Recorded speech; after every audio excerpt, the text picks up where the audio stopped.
The Orioles, of course, are having a large influx of young players now. And for more on that, let's go up to Yankee Stadium in New York. Gary Thorne and Mike Bordick in the MASN broadcast booth. Gary? Hey, guys. Tom, thank you very much. Indeed, the questions for the Orioles loom large in the offseason, largely about starting pitching, number one. So what you hope is, with those kinds of questions, that you have a core of players to build around in order to establish a foundation for years to come.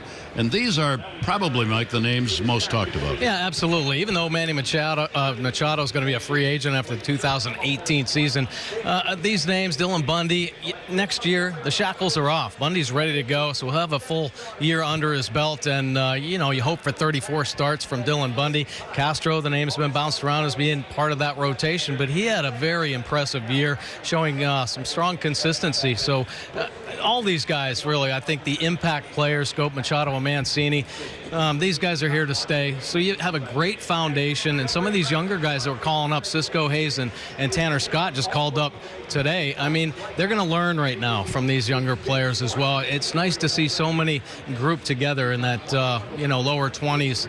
And because this is where you learn. Obviously, we have a great group of veterans still here on the backside of their career, a couple of them, and you can still pick their brains and get better. I think it's fortunate that the bulk of those guys at the top of the list, Machado, Jonathan Scope, even Dylan Bundy got some postseason experience last year. They've been there. They've been through some of the storms that you go through in a long season. So their experience certainly will help some of those younger players like Cisco and Hayes. Chance Cisco is the name that has been bandied about for the last couple of years, top prospect in the Orioles organization.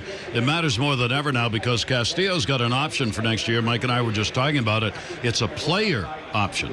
And with the year that he has had this year, the likelihood is he won't be back. Yeah, I mean, he's looking for a multi-year deal. It might be nice if the Orioles offer him that deal. It's hard to find catching. The Orioles went through a couple years where they just didn't have any organizational depth. They're in a good position right now. They've got some strong catchers in the organization. He's calling Chance Cisco up, so they're feeling good about that. Of course, Caleb Joseph's going to be a free agent as well. So, he's proven himself here for the Baltimore Orioles and had some really good years. He's having a solid year himself. Catching is a key, though. If we're going to have to go with young pitching, you better have a veteran backstop back there to settle him down. And Hayes up the look-see on a much-discussed player. Right field appears to be a position that going into next spring will be open. The Orioles have moved a number of people around in the right field position, and if he can have a good finish here, show something, but more importantly, have a great spring, that could be a job that's his. Yeah, Austin Hayes had a incredible year in the minor leagues, splitting time between Frederick and Bowie, and he's on the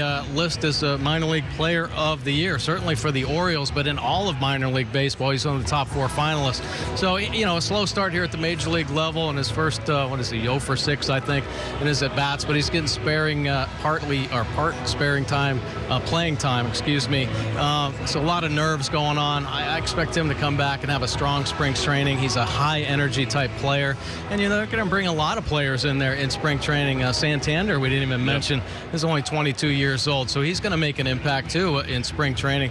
So it's nice to see a good group of young players in the organization now getting a taste of the major league level, so you don't have to worry about crossing that hurdle when that time comes, and it's only going to benefit the Orioles down the road. Well, that's the big jump, of course, the Buck Showalter always talks about, and we're talking about some players who are going to try and make the jump in the spring from Double-A to the major league level. That much more difficult to do, but there's a core there, Tom, that the Orioles will look to starting next spring.